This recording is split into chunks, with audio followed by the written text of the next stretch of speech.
पढ़य पूत पिता के धर्मे, खेती उपजे अपने कर्मे। ओम साई राम मित्रों, आज का ब्लॉग आप सभी हमारे साईं परिवार के लिए विशेष लाभकारी और कल्याणकारी है, क्योंकि यदि आप प्रयाग क्षेत्र में, त्रिवेणी क्षेत्र में महाकुंभ में स्नान और पुण्य अर्जन के लिए आ रहे हैं तो एक उपाय यह भी आप कर लीजिएगा।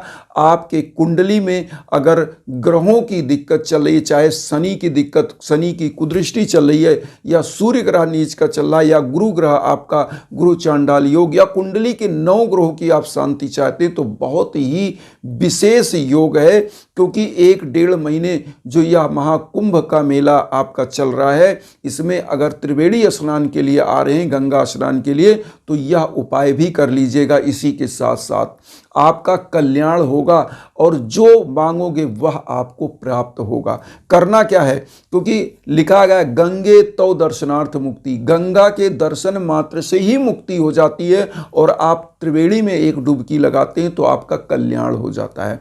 तो आपको करना क्या है, देखिए, अगर आप कुंडली में बिलीव कर रहे हैं, हस्तरेखा में बिलीव कर रहे हैं, और आप हस्तरेखा के यहाँ जो देखते हैं पॉमिस्ट्रियन के यहाँ जा रहे हैं या ज्योतिषी के यहाँ जा रहे हैं, तो वो अगर आपको बता रहा है कि आपके शनि नीच का चल रहा है, शनि की कुदृष्टि चल रही है, या सूर्य आपका अस्त चल रहा है कुंडली में, या आपके कोई भी ग्रह से संबंधित ऐसी चीज़ें बता रहा है, गुरु ग्रह का गुरु चांडाल योग या कुछ भी बता रहा है, तो आपको करना क्या है। सबसे पहले जब आप कुंभ आ रहे हैं, त्रिवेणी क्षेत्र में स्नान के लिए आ रहे हैं, क्या उपाय, क्या क्या व्यवस्था करके आप आएँ।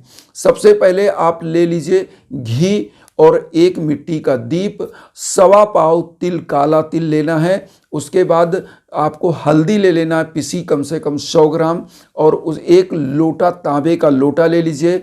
और उसके बाद आपको थोड़ा सा चावल ले लेना है, और जैसे आप स्वयं के लिए कर रहे हैं या अपने बच्चे बच्चियों के लिए कर रहे हैं, स्वयं के लिए कर रहे हैं तो आप स्वयं उसको लाएंगे, अगर बच्चे बच्चियों के लिए कर रहे हैं तो उनके हाथ से यह सब लेकर के आएंगे। आपको आना है तो उसके बाद एक धूप बत्ती और माचिस आपको ले लेना है। मान लीजिए आप गंगा के क्षेत्र में आ गए, अब करना क्या है, अपने लिए कर रहे हैं तो आप स्वयं अपना गोत्र, अपना नाम बोले, वहाँ माँ गंगा मैया का वहाँ पर तट पर वहाँ बोले। मान लीजिए आप नहाने जा रहे हैं और व्यवस्थाएं सब करके रखे रहिए, तो वहाँ पर अपना नाम गोत्र बोलिए और माँ गंगा मैया को प्रणाम करके आप 7 डुबकी, 5 डुबकी, 11 डुबकी या 21 डुबकियाँ लगाइए, और मन में अपने जो भी भाव हैं वह बोलते हुए परमपिता परमेश्वर से, माँ गंगा मैया से मांगते हुए स्नान करेंगे। आप अगर मान लीजिए अपने बच्चे बच्चियों के लिए करना चाहते तो उनके निमित्त आप डुबकी लगाइए, और उसके बाद आप क्या करेंगे, जो बच्चे बच्चियां या तिल 1.25 पाव देंगे वह अपने सर के ऊपर 7 बार वार के देंगे। अगर मान लीजिए वह नहीं आए हैं, आप आए हैं या वो स्वयं आए हैं, तो क्या करें, वहीं गंगा जी के तट पे नहाने के बाद जब वह बाहर निकले, कपड़ा वगैरह चेंज करके 7 बार वह अपने सर के ऊपर से एंटी क्लॉकवाइज काला तिल जो है घुमा लें, और उसके बाद गंगा मैया में प्रवाहित करें। कौन सा मंत्र बोलते हो, ओम सन शनैश्चराय नमः, ओम सन शनैश्चराय नमः बोल करके और उसको प्रवाहित कर दें। ऐसी मान्यता है समस्त प्रकार की भव बाधाएं, समस्त प्रकार के कष्ट और संकट दूर हो जाते हैं। शनि ग्रह की अगर 7.5 चल रही है, कुदृष्टि चल रही है, तो वह भी दूर होती है, और आपके शारीरिक कष्ट, मानसिक कष्ट दूर हो जाते हैं। तो काला तिल वहाँ प्रवाहित करिएगा। और उसके बाद अब आपको क्या करना है, अगर सूर्य और गुरु आपकी कुंडली में दिक्कत कर रहे हैं तो आप जो तांबे का लोटा लेकर आए हैं, उस तांबे के लोटे को थोड़ा सा आप जल डाल के गंगा पवित्र करिए। उसके बाद फिर गंगा जल वहीं लीजिए तट पे, उसमें हल्दी डालिए, थोड़ा सा चावल डाल दीजिए। चावल डालने के बाद अब सूर्य भगवान को देखते हुए आप वहाँ पर मंत्र करेंगे, ओम घृण सूर्याय नमः, ओम घृण सूर्याय नमः, कम से कम 21 बार। धीरे धीरे जल गंगा मैया में ही जल को सूर्य भगवान को देखते हुए आप डालिए। डालने के बाद वहाँ पर आपको बृहस्पति भगवान का एक मंत्र, गुरु का एक मंत्र, ओम ग्राम ग्रीम ग्रोम सा गुरुवे नमः का कम से कम 21 बार जप करना चाहिए। घी का दीप आप वहाँ प्रज्वलित कर दीजिए, धूप बत्ती प्रज्वलित करके प्रणाम करिए गंगा मैया को, और गंगा मैया का जल आप 11 बार अपने मस्तक पर लगाइए, अपने ऊपर छिड़क करके आप अपने स्थान के लिए वहाँ से प्रस्थान करिए। अब यहाँ पर एक चीज़ और बताएंगे, जब आप यहाँ से मान लीजिए अपने लिए किया है तो आप प्रस्थान करेंगे, लेकिन अगर मान लीजिए बच्चे बच्चियों के लिए किया है तो आप क्या करिएगा, गंगा मैया में स्नान करने के बाद आप जल लीजिएगा। जल एक छोटे से गैलन में आप जल ले लीजिए, छोटा सा बोतल हो। उसी दिन जिस दिन आप यह उपाय करें उसी दिन गंगा जी से बढ़िया जल लीजिए और इसको घर पर लेके जाइए। मैं आपको बता रहा हूँ, आप जिन बच्चे बच्चियों के लिए कर रहे हैं या अपने स्वयं के लिए कर रहे हैं, तो यह जो जल आप लेके जाएंगे उन बच्चे बच्चियों को तिलक करने के लिए इस जल को दे दीजिए। वो कहीं भी जाएं तो यही जल का तिलक करें, एक मंत्र का बोल करके। आपको मंत्र भी मैं स्क्रीन पर दे रहा हूं। या भगवान राम ने जब विभीषण का राज्याभिषेक किया था तो इस मंत्र को उन्होंने बोला था। उन्होंने बोला था, जदप सखा तो इच्छा नाई, मोर दरस अबोग जगमाही, अस कहि राम तिलक तो सारा, बृष्ट सुमन नभ भई अपारा।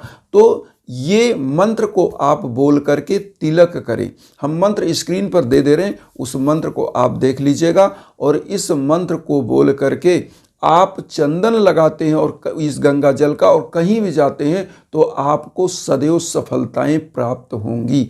यहाँ पर एक चीज़ और बोलेंगे, जो आप जल ले गए गंगा जल, जब आप यहाँ तीर्थ धाम से त्रिवेणी धाम से जाएं तो यहाँ से इस जल को पूरे घर में छिड़कें और फिर इस पवित्र जल को रख लें।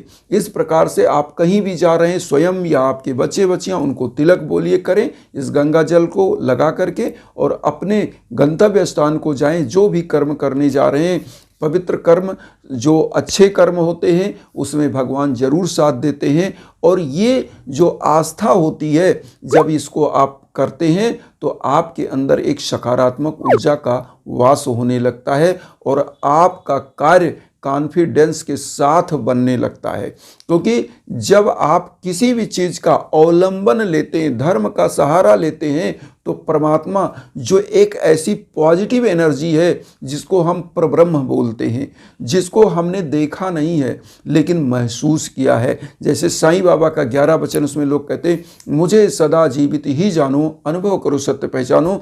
और जो है लिखा हुआ है, गोस्वामी तुलसीदास जी ने लिखा है रामचरितमानस में कि बिनु पद चलय सुनय बिनु काना, करबिन करम करे विधनाना, आनंद रहित सकल रस भोगी, बिन वाणी भक्ताज बढ़ जोगी। ईश्वर क्या है? बिना हाथ पांव के चलता है, बिना जीवा के समस्त रसों का स्वादन करता है, जो बिना कानों के श्रवण करता है और बिना मुंह के सबसे बड़ा वक्ता है। अर्थात वह अदृश्य है। तो परब्रह्म जो अदृश्य है, जब आप इस जल को वहाँ छिड़कते हैं तो परमात्मा की कृपा बनने लगती है और आपका कार्य बनने लगता है। क्योंकि भगवान का अवलंब लेकर जो कार्य करता है तो निश्चित रूप से पॉजिटिव एनर्जी उसके पास होती है। और भगवान क्या है? परब्रह्म क्या? पॉजिटिव एनर्जी है जो दिखता नहीं। जैसे मैंने बोला, तो वो दिखाई नहीं देता लेकिन महसूस किया जा सकता है, क्योंकि आपको एक पॉजिटिव एनर्जी के साथ बढ़ने में सहायता मिलती है। इसीलिए हम आप लोगों से कहते हैं यज्ञ याजन हवन पूजन क्यों बताते हैं? क्योंकि जब आपके जीवन में निगेटिविटी इतनी चल रही हो कि आप असफल हो रहे हैं, आपके घर परिवार में लड़ाई झगड़ा चल रहा हो, संतान प्राप्ति विवाह में बाधाएं चल रही हो, घर परिवार में नकारात्मक ऊर्जाएं चल रही हो, तो ऐसे समय में नाम गोत्र पर संकल्प कराकर यज्ञ याजन हवन पूजन कराना चाहिए। इससे क्या होता है? आपका कल्याण होता है, कल्याण का मार्ग प्रशस्त होता है। क्योंकि पॉजिटिव एनर्जी आप विश्व के कोने कोने में कहीं हो वहां तक पहुंचती है और आपका निश्चित रूप से कल्याण होना शुरू हो जाता है।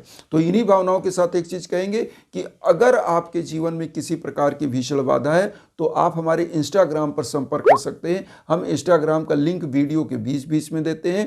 और इसी के साथ एक चीज कहेंगे कि वसुधैव कुटुंबकम की जो भावना हम लेकर चलें, उसमें आप सभी लोग चैनल को सब्सक्राइब करके हमें भी अपना परिवार बनाइए। उन साई भक्तों तक वीडियो को जरूर शेयर करिए जो किन्हीं कारणों से कष्ट में, दुख में। इसी भावना के साथ ओम साई राम।